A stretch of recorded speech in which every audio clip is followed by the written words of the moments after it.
He slapped me. On our wedding day. In front of everyone. The sound echoed through the hall, followed by a silence so heavy it felt like the air had vanished. I stood there, my cheek burning, my hands trembling, my heart breaking inside my chest. For a second, I thought I'd imagined it, that maybe this wasn't real. But then I saw the faces, his mother's fake gasp, the shocked guests, the confusion on my bridesmaid's face. It was real. All of it.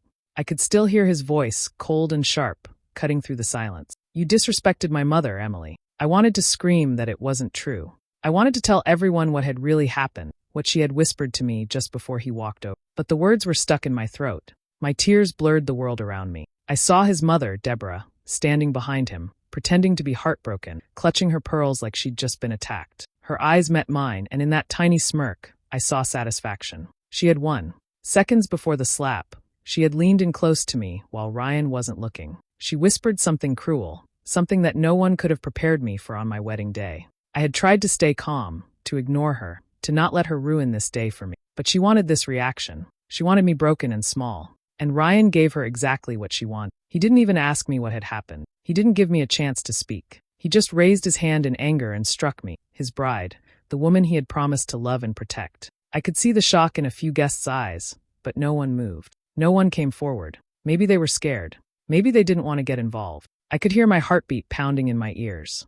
My veil felt heavy, my lipstick smudged, my whole body trembling. I didn't cry loudly. I just stood there, staring at the man I thought I knew. The man who had once told me he'd never hurt me, not even with words. Someone finally turned off the music. The silence was worse than any noise. Ryan's family surrounded him, trying to comfort him while I stood alone. Deborah kept saying, she ruined everything. She had to make a scene. I wanted to run, but my legs felt like they were made of stone. I could taste salt in my mouth, not sure if it was from my tears or the pain. I looked at him one last time. He wouldn't even meet my eyes. That was the moment I knew something inside me had died. Whatever love we had was gone, and no amount of sorry would ever fix it. I turned, walked out of that hall, and left behind the man I married and the life I thought I was starting. That morning felt like a dream. The sunlight came through the window, warm and soft, and I remember thinking that nothing could ruin that day. My dress hung near the mirror, white and simple, just how I wanted it. I looked at myself and smiled. I was about to marry Ryan, my best friend, my college love, the man who once brought me coffee every morning before class and said he'd love me for the rest of his life. Everything seemed calm, even peaceful. My bridesmaids laughed, the photographer clicked pictures, and I tried to keep my nerves steady. But in the back of my mind, I knew there was one person who wasn't happy about this wedding, Deborah, Ryan's mother. She had never liked me. From the first day I met her, she looked at me as if I didn't belong. She thought I wasn't from the right kind of family. She made little comments, soft enough to sound innocent, sharp enough to hurt. You're sweet, Emily, she'd say. But Ryan deserves a woman who knows how to handle his lifestyle. I always smiled and said nothing, because I loved him, and I didn't want to start any fights. Ryan always told me not to worry. He said, she'll come around once she sees how happy we are. I wanted to believe him. I wanted to believe that love could fix everything. So, I kept trying, helping her with the wedding details, inviting her to fittings, even letting her choose some of the flowers. Every time she criticized something, I nodded and stayed calm. I thought being patient would earn her respect. But on that morning, she was different. Her smile was fake, her voice too sweet. When she entered the bridal room, everyone went quiet. She looked at me from head to toe and said, "Well, you clean up nicely." I wasn't sure how that dress would look on you. I pretended not to notice the sting in her tone. I thanked her, forcing a smile. She started giving orders to my bridesmaids, acting like it was her wedding. I could tell they were uncomfortable, but I didn't want to make a scene. I told myself it would be over soon, just get through the ceremony, and then life would begin. Ryan came in for a moment before the ceremony, breaking tradition just to see me. He smiled, touched my cheek, and said, "You look beautiful." For a second, I forgot all the tension. His love made everything else fade. But as soon as he left, Deborah whispered something to her sister and laughed quietly. I didn't know what she said, but I could feel it, the mockery, the dislike, the resentment. When the ceremony began, she made sure everyone saw her as the perfect mother, smiling, waving, pretending she was happy. But behind those smiles, she was testing me, pushing limits. I could feel her eyes on me every step I took down the aisle, waiting for me to break. I told myself to keep calm, to stay strong. I had no idea that before the day ended, she would find a way to destroy everything. The ceremony had ended, and for a while, everything seemed peaceful. Guests were talking, laughing, and congratulating us. I tried to enjoy the moment, even though I could still feel Deborah's cold eyes following me around. I told myself to focus on Ryan, to smile for the photos, to keep pretending everything was fine. When the photographer called the families together, I felt a knot in my stomach. Deborah stood next to me, her perfume strong, her smile fake. Ryan was on my other side, his arm around me, and for a few short seconds I felt safe again. Then it happened. As I stepped forward for the next picture, I felt a sharp tug. I looked down and saw that part of my gown had been stepped on. The fabric tore slightly near the hem. My heart dropped. I gasped quietly, trying to lift it so it wouldn't rip more. When I turned my head, I saw Deborah's shoe pressing down on the lace, and the small, cruel smirk on her face. She leaned in just enough for only me to hear and said, "If you can't handle a dress, you can't handle my son." It wasn't loud.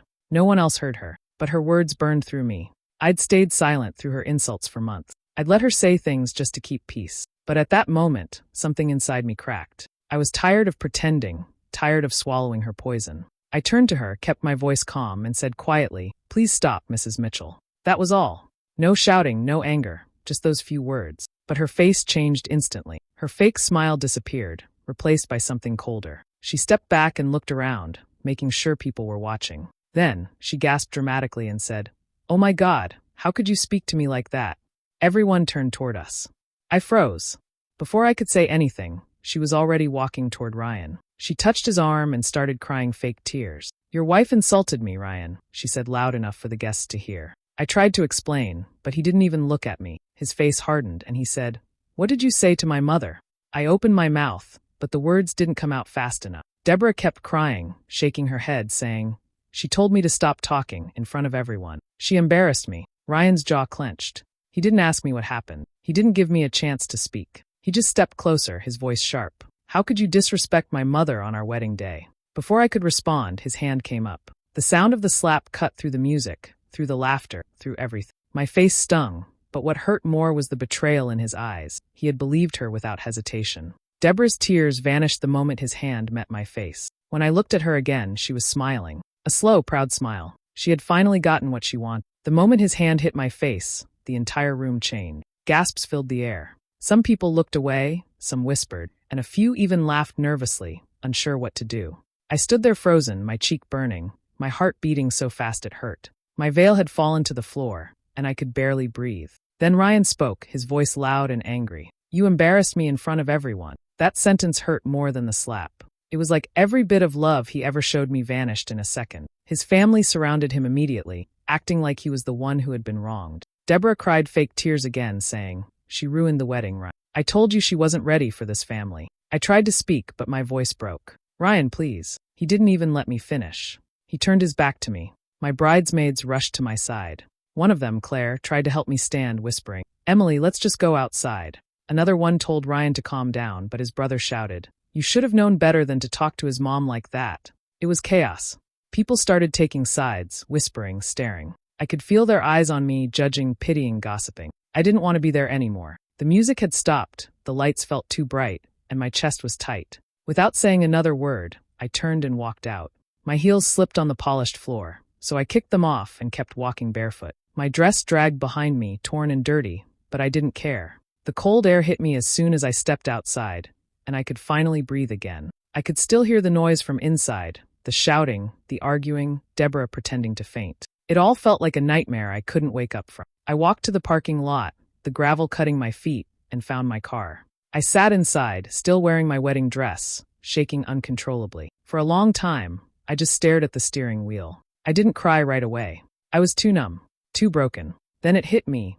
Everything I'd dreamed about, everything I thought I was building, was gone in an instant. The man who promised to protect me had humiliated me in front of everyone we knew. Hours passed. The guests left. No one came to check on me. Not even Ryan. My phone stayed silent. I didn't go to my parents' house. I couldn't face the shame. I stayed right there, in that parking lot, curled up in the driver's seat. That night, I didn't sleep much. I just kept replaying the moment over and over. The slap, the anger, the look in his eyes. I kept asking myself what I did wrong, what I could have done differently. But deep down, I already knew the truth. I didn't deserve any of it. I just married the wrong man. 2 days passed before I heard from Ryan. I spent most of that time in silence, sitting in my small apartment, still in disbelief. My phone stayed quiet the entire first day. No messages, no calls, not even a word from his family. Part of me hoped he would come to his senses, that maybe he'd realize how wrong he was. But deep down, I knew that wasn't going to happen. On the second evening, my phone finally rang. When I saw his name on the screen, my heart started racing. For a moment, I thought he was calling to say sorry, to take responsibility for what he did. I picked up quickly, hoping to hear some kindness in his voice. But the first words that came out of his mouth crushed that hope completely. "You made me do it," he said flatly. "You shouldn't have disrespected my mom. Her heart can't take stress like that." I couldn't even speak at first. My throat went dry. After a few seconds, I whispered, "Ryan, I didn't do anything to her. You know that." He sighed like he was the one suffering. "You just don't understand her. She's sensitive. You pushed her too far." There it was again, the same excuse, the same pattern. Everything was always about his mother, her feelings, her comfort, her image.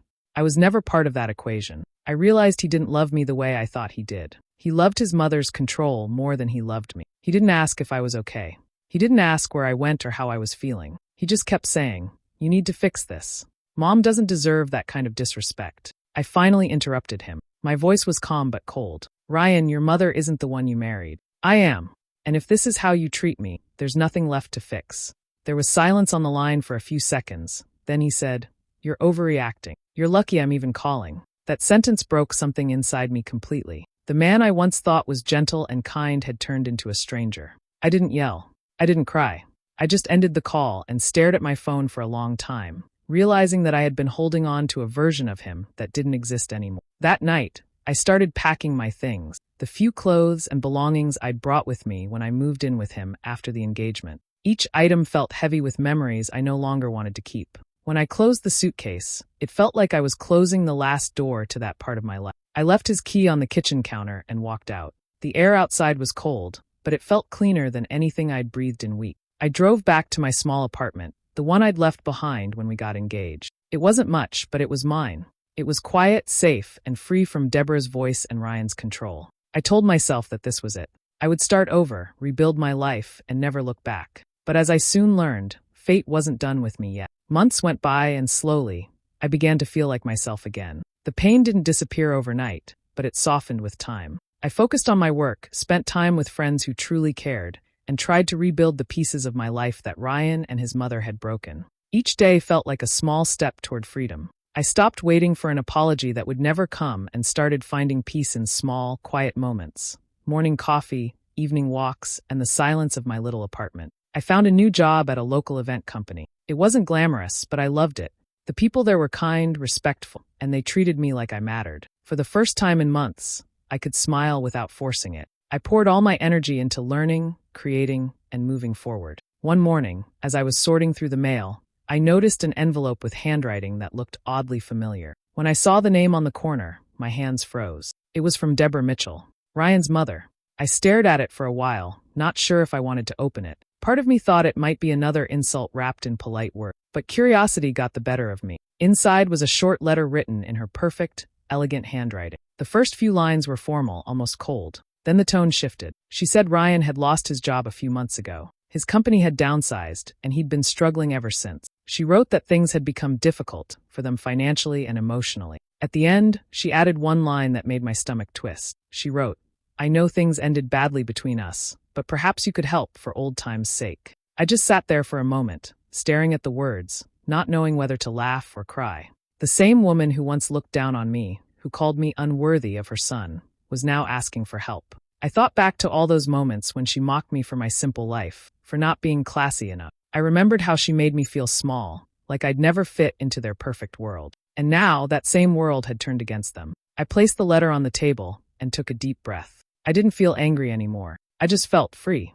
Their problems were no longer mine. Their opinions no longer mattered. That night, I made myself a cup of tea and sat by the window, thinking about how life had changed. A few months ago, I was broken, begging for respect from people who would never give it. Now those same people were reaching out to me. It was almost poetic. I didn't reply to the letter. There was nothing left to say. They had made their choices, and I had made mine. As I watched the city lights outside, I smiled a little. It wasn't a smile of revenge. It was relief. I realized I didn't need to get even. I had already won by rebuilding my life without them.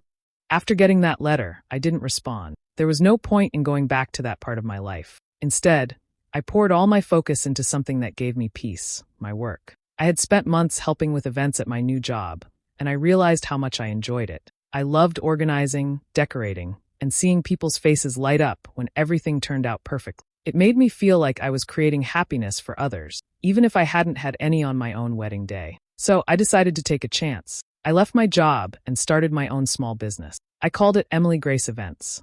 It was just me at first, working out of my tiny apartment with a secondhand laptop and a few notebooks. I didn't have much money, but I had passion and experience. I started small, helping local couples with their wedding planning, designing small ceremonies, and coordinating decorations. Every time I finished an event, I felt proud. I was building something that was truly mine. People started talking about my work. My clients recommended me to their friends, and soon, I was getting more calls than I could handle. I worked long hours, often late into the night, but I didn't mind. For the first time, I was doing something meaningful, something that didn't depend on anyone's approval. Within a year, my name started to spread.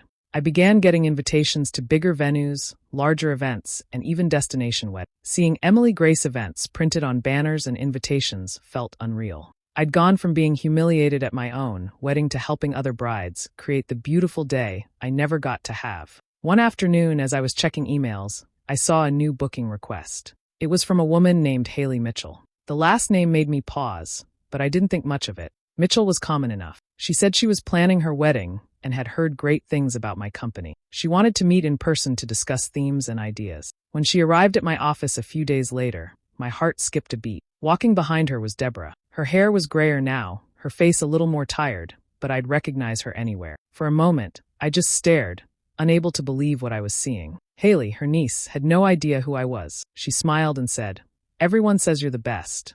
My aunt came with me for support. I looked at Deborah, and for a second she froze. The color drained from her face. She knew exactly who I was. She opened her mouth to speak, but I simply smiled and extended my hand. "It's nice to meet you, Mrs. Mitchell." Her niece didn't notice the tension. She started showing me photos, talking about colors and flowers. Deborah sat quietly, fidgeting with her purse, avoiding my eyes. Inside, I felt calm, not angry, not bitter. Just calm. I didn't need to humiliate her. Life had already done that. By the end of the meeting, Haley confirmed the booking. Deborah mumbled a soft thank you as they left. Watching her walk out of my office, I realized that this, standing on my own, successful and unshaken, was my quiet revenge. I didn't need to destroy them. I just had to become everything they said I couldn't be. When Deborah walked into my office that day, the change in her face was instant. She stopped in the doorway, eyes wide, clutching her purse like she needed something to hold on to. For a few seconds, neither of us said a word. The silence felt heavy, but I wasn't the same woman she once looked down on. I stood up calmly, straightened my blazer, and smiled, not out of kindness but confidence. She finally spoke, her voice shaky. "Emily, I didn't know." I cut her off gently. "That's okay, Mrs. Mitchell. Let's discuss your niece's dream wedding." Her niece, Haley, looked confused but didn't ask questions. She had no idea about the history between us, and I didn't plan to explain it. This meeting wasn't about the past. It was about showing Deborah that I had moved beyond it. As Haley started talking about her plans, a spring wedding, pastel flowers, and an outdoor ceremony, I took notes, just like I did with any other client. Deborah sat quietly beside her, barely speaking, her hands twisting her purse strap over and over. Every now and then, I could feel her eyes on me, maybe waiting for me to lash out or throw her out. But I didn't. I stayed calm, professional, collected. I explained color palettes, catering options, and floral arrangements. My tone was steady, polite. It must have made her uncomfortable to see the woman she once humiliated now running her own successful business. I caught her glancing at the awards on the shelf and the framed magazine article featuring my company. Her face softened, and for the first time, she looked small. Not powerful, not proud, just small. Halfway through the meeting, she cleared her throat and said quietly, "You've done well for yourself, Emily." I smiled without looking up. "Thank you." She hesitated, then added, "About the past, I stopped writing and looked her in the eyes. "That's in the past, Mrs. Mitchell. Let's keep this about the wedding." Her lips trembled slightly. She nodded, then stayed silent for the rest of the meeting. Haley kept chatting happily, unaware of the storm between us.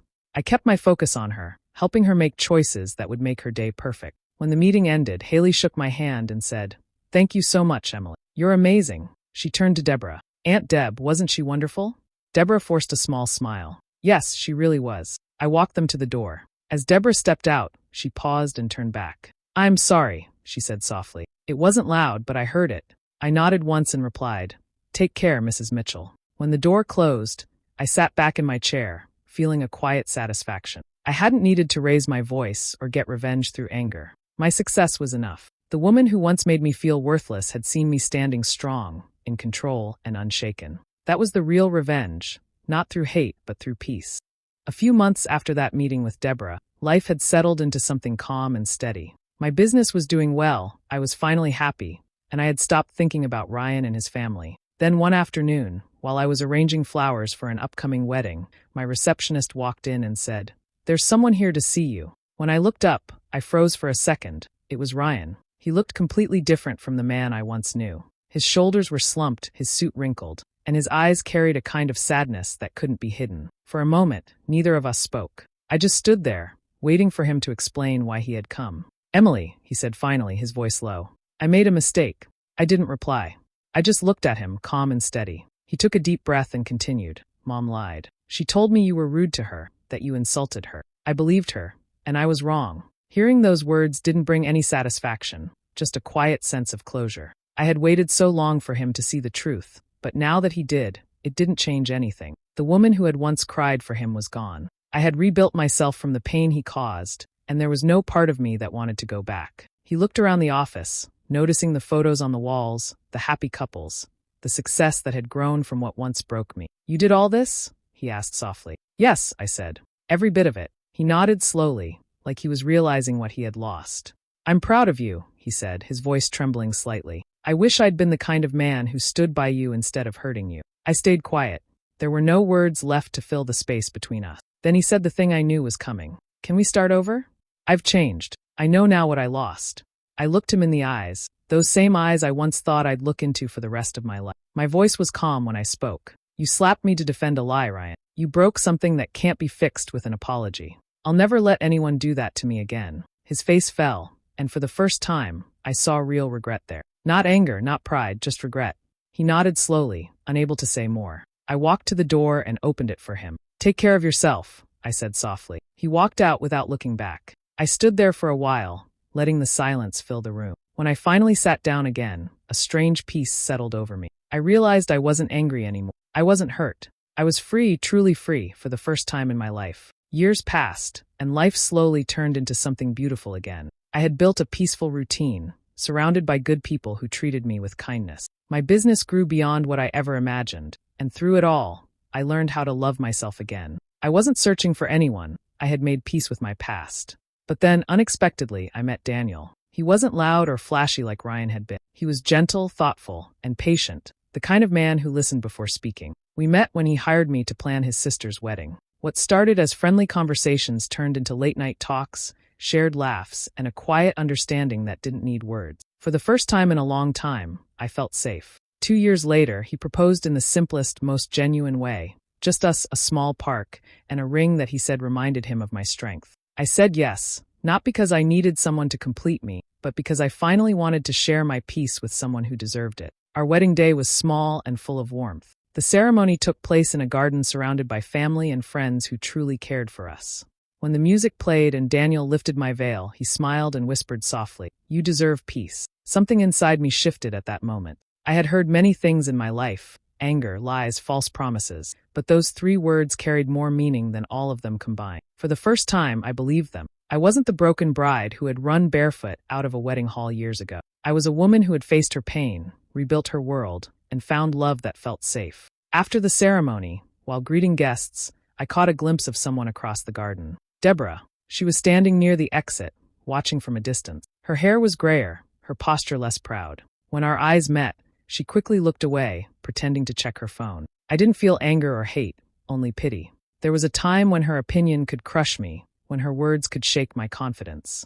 Now, she was just another face in a crowd, a reminder of a life I had left behind. I turned back to Daniel, who was laughing with my friends, and smiled. That night, as we danced under the string lights, I thought about how far I had come, from a broken-hearted bride sleeping in her car to a woman standing in the arms of a man who truly saw her. Life had come full circle. Sometimes I still see Deborah at local events. She never approaches me. She just lowers her eyes and walks away. Maybe she feels shame, or maybe she just can't face the woman she once tried to destroy. Either way, it doesn't matter anymore, because now I'm living the life she thought I never deserved. One built not on revenge, but on strength, peace, and love. Broken Heart Sparkles.